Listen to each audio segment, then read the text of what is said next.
പൂരങ്ങളുടെ പൂരമായ തൃശൂർ പൂരത്തിന് കൊടിയേറ്റം. പൂരത്തിന്റെ പ്രധാന പങ്കാളികളായ തിരുവമ്പാടി, പാറമേക്കാവ് ക്ഷേത്രങ്ങളിലും ഘടക ക്ഷേത്രങ്ങളിലുമാണ് കൊടിയേറിയത്. ഇനിയുള്ള ഒരാഴ്ച തൃശൂർ പൂരലഹരിയിൽ അലിയും. മെയ് 6-നാണ് തൃശൂർ പൂരം.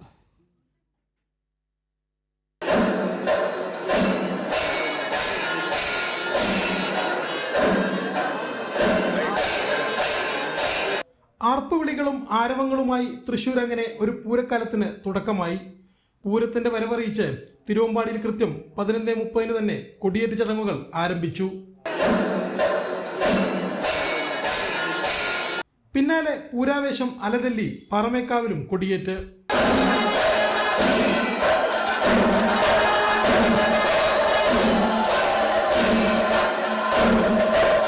പൂരത്തിന് വരുന്ന എല്ലാവരെയും സ്വീകരിക്കുകയും എല്ലാവർക്കും പൂരം കാണാനുള്ള സൗകര്യവുമാണ് ഇക്കുറി ഒരുക്കുന്നതെന്ന് റവന്യൂ മന്ത്രി കെ രാജൻ പറഞ്ഞു. ഇത്തവണത്തെ പൂരം കൂടുതൽ ജനങ്ങളുള്ള പൂരമായിരിക്കും. ഒരു വിധത്തിലും പ്രയാസം ഉണ്ടാകില്ല എന്ന് നല്ല ബോധ്യമുണ്ടായി. തുടക്കത്തിൽ തിരുവമ്പാടി ആനയുടെ എഴുന്നള്ളിപ്പുമായി ബന്ധപ്പെട്ട പ്രശ്നങ്ങളിൽ സഹായിച്ചവരെ ആദരിച്ചുകൊണ്ടാണ് ഇത്തവണത്തെ കൊടിയേറ്റം ആരംഭിച്ചത്. ആന എഴുന്നള്ളിപ്പ് സംബന്ധിച്ച അവ്യക്തതകൾ മാറി, വെടിക്കെട്ടുമായി ബന്ധപ്പെട്ട അവ്യക്തതകൾ പൂർണ്ണമായി മാറി.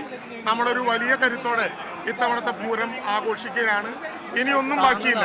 എല്ലാം ഇനി തൃശ്ശൂരിലേക്ക്, എല്ലാ കണ്ണുകളും ഇനി തൃശ്ശൂരിലേക്ക്. 4-നാണ് സാമ്പിൾ വെടിക്കെട്ട്. 5-ന് എറണാകുളം ശിവകുമാർ തെക്കേ ഗോപുര നട തുറന്ന് നിലപാട് തറയിലെത്തി ശംഖു വിളിച്ച് പൂരവിളംബരം നടത്തും. 6-ന് തൃശൂർ പൂരം. കുടമാറ്റത്തിലും വെടിക്കെട്ടിലും ഉൾപ്പെടെ പല സസ്പെൻസുകളും കരുതി വയ്ക്കുന്നുണ്ട് പാറമേക്കാവും തിരുവമ്പാടിയും. കൈരളി ന്യൂസ്, തൃശൂർ.